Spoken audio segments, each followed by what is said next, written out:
l'esclavage. Le titre, c'est La liberté quand le peuple noir s'envole. Quand vous dire Yékrik, quand vous répondez Yékrak. Yékrik. Yémissikrik. Les autres. Yémissikrik. Yékrik.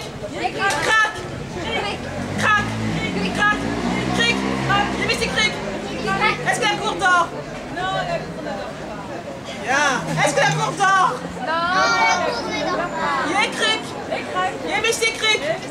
Faut que tout le monde réponde. Hein. Là, je vois des yeux qui regardent. Je ne vous entends pas. Alors, Yékrik. Yémissikrik. Yékrak. Un spectacle pour les enfants. Il y a très longtemps, en Afrique, Yékrik, il y avait des hommes qui avaient un pouvoir magique, un pouvoir fantastique, celui de pouvoir s'envoler dans les airs. Que c'était beau de les voir s'envoler tout là-haut dans le ciel bleu. Leurs ailes brillaient de mille feux. La nuit venue, les habitants aimaient sortir de leur case, regarder ces hommes voler dans le ciel, et alors leurs ailes se paraient de mille et une couleurs. Ils étaient beaux, c'était merveilleux. Et cette lumière qui se dégageait de leurs ailes était si douce, si apaisante, si reposante. Quand soudain, un tas de gens furent capturés, enchaînés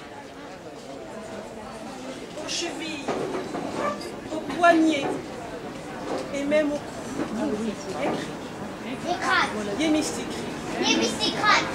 Alors, dans de telles conditions, les hommes qui savaient voler laissèrent leurs ailes derrière eux. Yémissikrik. Ils furent emmenés dans des bateaux d'esclaves, des bateaux dits négriers.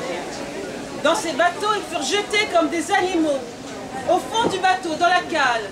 Ils étaient tous entassés les uns contre les autres, serrés. Et puis cette odeur, quelle puanteur! Mais une odeur plus terrible que les autres régnait, celle de la peur. Yékrik. Alors, dans de telles conditions, au fur et à mesure que les bateaux s'éloignèrent des terres d'Afrique, les hommes qui savaient voler ont oublié comment ils faisaient. Yékrik. Arrivés sur la terre d'esclavage, on ne pouvait plus tout distinguer ceux qui savaient voler de ceux qui ne savaient pas voler. Car ils avaient tous la peau noire, vous savez. Yékrik. Yémissikrik. Et sur cette terre, il y avait un vieil homme, on l'appelait Tobi, et une jeune femme, Sarah. Elle se tenait toute droite, mais au fond d'elle, elle avait peur, terriblement peur, tellement qu'on la méprisait, tellement qu'on la maltraitait. Yékrik. Yémissikrik. Sur cette terre d'esclavage, tout était très organisé. En haut, il y avait le chef. Il se faisait appeler le maître. On dit qu'il était dur, comme du charbon, dur, comme un morceau de glaise, dur, comme du ciment, impossible à remuer. À la place du cœur, rien, le vide.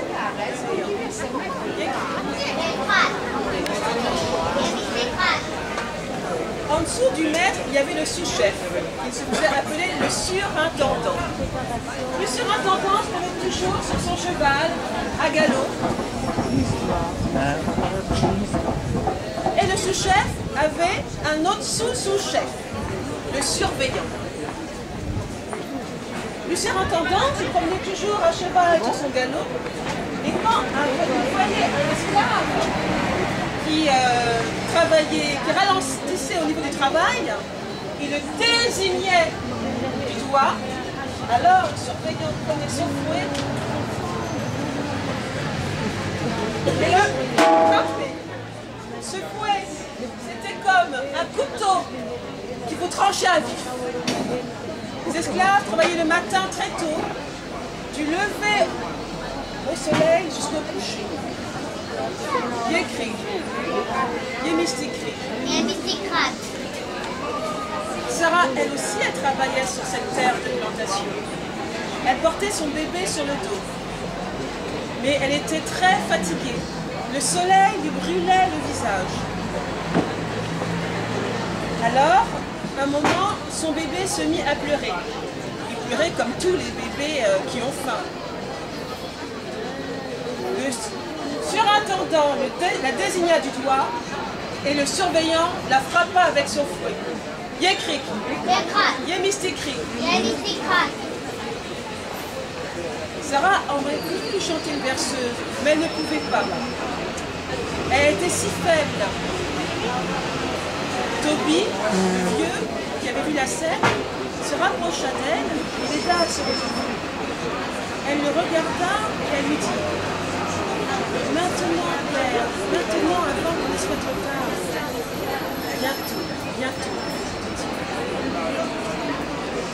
Sarah essaya de se relever, mais elle trébucha à nouveau et tomba sur le chemin. Elle était si fatiguée. Son bébé continuait à pleurer. « Ayez pitié de moi, semblait-il dire. » Alors le surintendant la désigna à nouveau du doigt.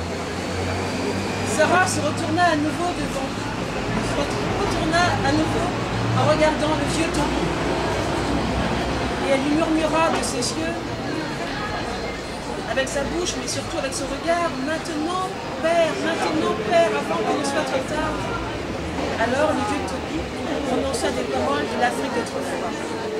Quand on les entend, on ne les comprend pas tout de suite, mais elles rentrent en vous très profondément.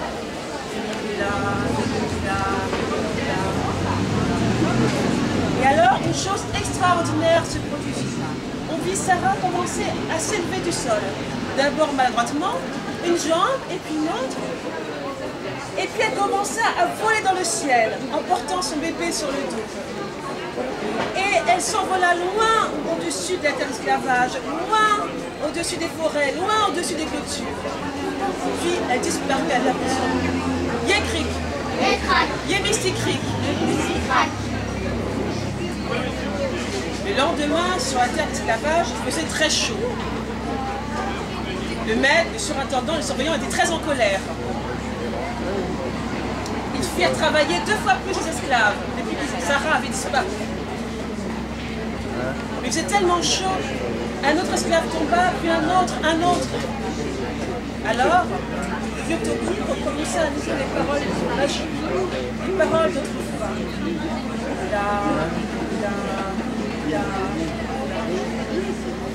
On vit des hommes, des femmes s'élever dans le ciel.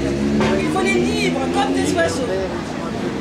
Le surintendant, le surveillant essayaient de courir après eux pour la rattraper, mais impossible. Ils volaient au-dessus de la terre d'esclavage, au-dessus des forêts, au-dessus des clôtures.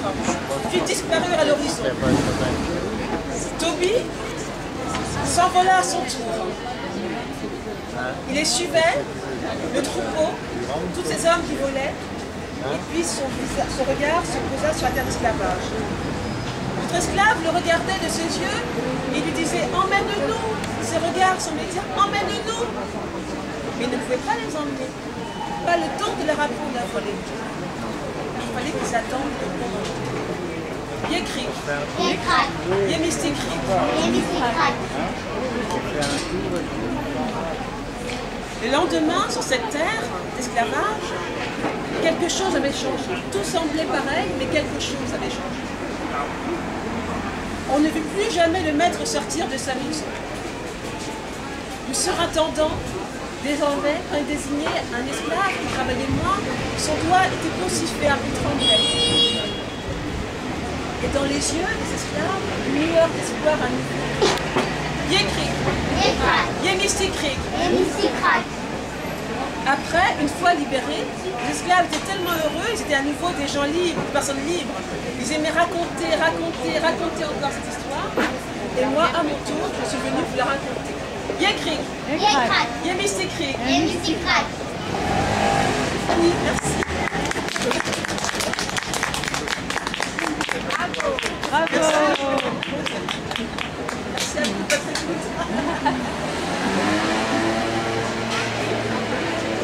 Un petit poème sur le thème.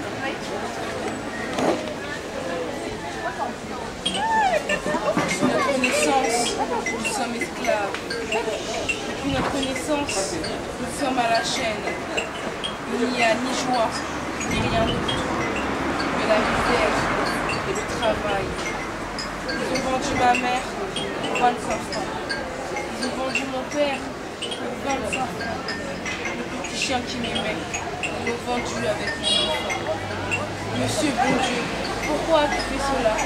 Tu as mis les maîtres et les esclaves. Donne-nous la liberté, s'il te plaît, pour que nous ne mourions pas sous le fouet. Maman, lâchez-les-nous.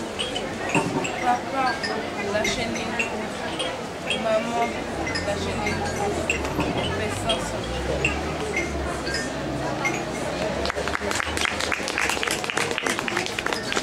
Merci.